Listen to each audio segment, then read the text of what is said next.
Donald Trump could be making his return to Facebook soon. Facebook's parent company Meta is currently debating whether or not to let the former president back on the social media platform after banning him in the aftermath of the January 6th Capitol attack. The company says a final decision will be announced in the coming weeks. However, there is concern about the decision and how it could impact online speech in the upcoming 2024 presidential election.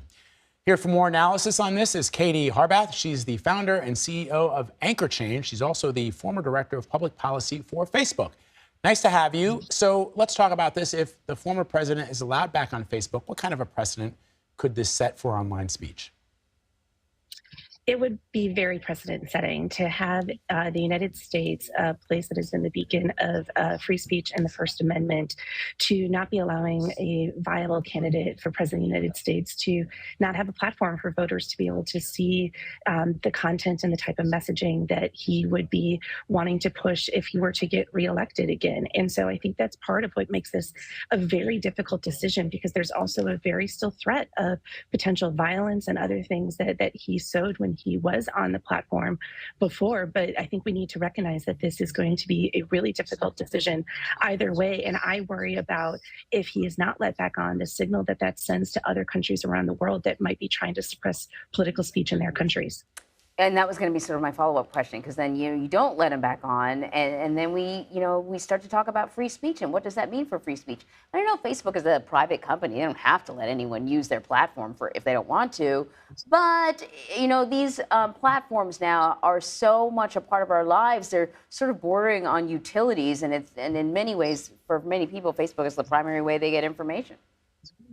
Well, I think we have to recognize, too, that Facebook was sending a signal to the rest of Silicon Valley. And I think other platforms may follow their lead. Now, obviously, Twitter has let the former president back on, but he's not started tweeting yet. I think this will open up a lot of questions, too, about what about other Trump-affiliated super PACs? What about other candidates? What about other world leaders? It will really open up a can of worms around some of those conversations. And political speech is amongst the most protected, at least, in the United States. And I do worry about that slippery slope that we might go on if it is decided that he shouldn't be let back on the platform. Last thing I'll say, too, is that we have to also separate whether or not they can be let back on versus other things that the companies might be able to do to limit the reach of some of this content, or labeling, or other levers that can be pulled that isn't just a binary of leave it up or take it down. So you authored a proposal on how the former president could be brought back with certain mitigating factors. Break that down for us.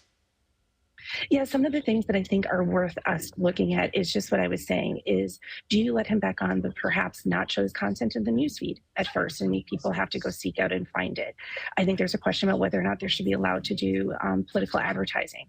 Maybe they're not recommended. Maybe there are labels that are put on that content. I think there's a lot of different ways that we could continue to explore what these other mitigating factors might be that will allow him to still have that platform to put his content on, but not necessarily have it get the reach that it might have before.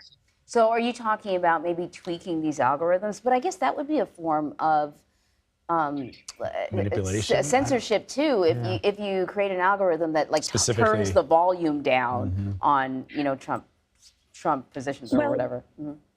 Facebook's actually already been doing this. They've been talking about how they've been reducing the amount of political content in their newsfeed because that is something that people don't necessarily want. However, Wall Street Journal ran a story, I think it was last week, that was looking at the difficulties that Facebook had in that, because people didn't want the divisiveness, they didn't want the fighting, but they still wanted civic content. And so I think my main point in this, we think about all of this, is that as the conversation we're having right now, you continue to peel back the layers of this onion and you get into some really impossible trade-offs that Facebook is having to face. And I'm glad that they're just being out there in front of this, of trying to think about it. But either way that they decide are going to have some pretty impactful consequences, not just in the United States, but around the world. So how might this decision affect the course of the 2024 U.S. presidential election? Well, I think it's really going to depend upon the types of support that the platforms might be able to provide to other candidates. I think there will be questions about whether or not Facebook or other platforms are putting their finger on the scale by giving this platform to some candidates but not others. We're wading into tricky legal waters that really don't have precedent for them to be thinking about this. And so it could really bring up some new issues and questions that we haven't even contemplated before about what political speech really does look like online, what candidates should be able to say, and what the penalties might have to be if they break any of these rules. Katie, just before I let you go, we're talking a lot about what the platforms can do. And so often we talk to people, and I think, like, what can you do?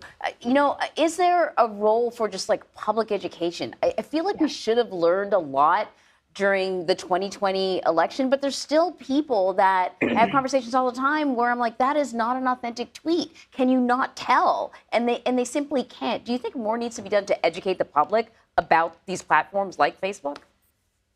100%. And I think one of the things we actually saw here in 2022, both with the Russian invasion into Ukraine, but also with the midterms, is this concept of pre-bunking. By warning people more about the types of misleading content that they might find on the platforms, teaching them how to be better, more discerning readers of news, of how to understand, look for datelines, look for bylines, understand that photos might not be real, and just do a little bit more homework if something seems a little off or you're outraged about it because it might not be fully true. And so I think there's absolutely a role for that to play in addition to the roles that the platforms can play. Katie Harbath, thank you very much. Thank you.